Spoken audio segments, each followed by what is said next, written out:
Okay, so again, it's playoff time, and this matchup could win your league. Washington Redskins taking on the Giants in New York. You like Hakeem Nicks against the Redskins. I can't imagine why with the game Gronkowski had last week, right? I mean, that's one of the big reasons I have him. Plus, he just torched my boys for 8 catches and 164 yards.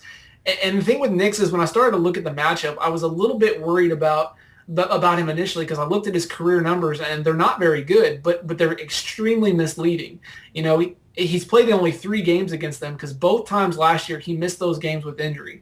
Now, so you have to go back to his rookie season and when he played, and one was his rookie debut, his very first game.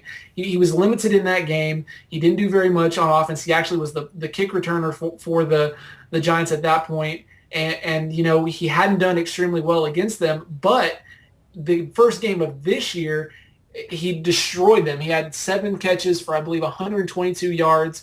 He hadn't found the end zone against them, but I think it's likely going to happen this week. He's been trending upward the last couple weeks. He's had at least 7 catches in the last 3 games. He had eight against the Cowboys, like I said. And I really think now that the Giants are, you know, back in the playoff race, he's going to be the guy that Manning goes to. He's clearly Manning's favorite target. And he's a guy that I really think could help carry some fantasy teams in the playoffs this year. Jeff, how high do you weigh, you mentioned the Giants and Cowboys both going for the playoffs, and a team like the Skins aren't.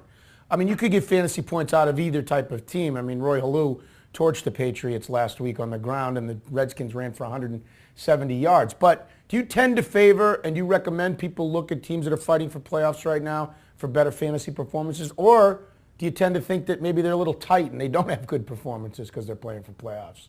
Well, you want your best players playing at their best, and obviously giving them something to fight for, putting that carrot out there from the chase is going to be the way you want to go. You never really know what's going on behind closed doors, and I would much rather have a team in contention on my roster than a guy who, you know, is maybe just sleepwalking through the season. You know, I'm not saying he is, but a guy like Reggie Wayne wouldn't register very high on my radar right now because, you know, Indy's not playing for anything, and I don't know how much energy he's going to put into pregame preparation and that kind of thing, especially when he's a veteran like that. I'm not throwing Reggie Wayne under the bus. I'm not saying that's the case. It's just the first example that popped to my mind.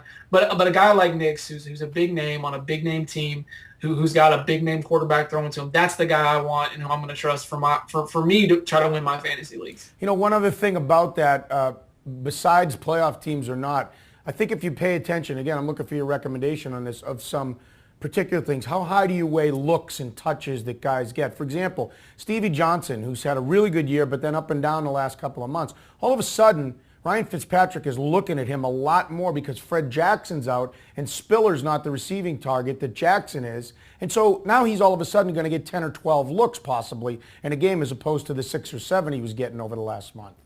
You have to look at targets. I mean, that's one of the huge statistics that kind of gets overlooked a lot of times in fantasy leagues. And the fantasy owners that pay attention to that do have a distinct edge.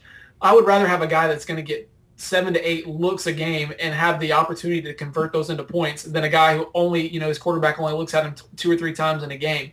You have to try to capitalize on the guys that are getting high looks, high touches, high targets, because those are the guys that are going to be the ones that are put in a better position to make the plays.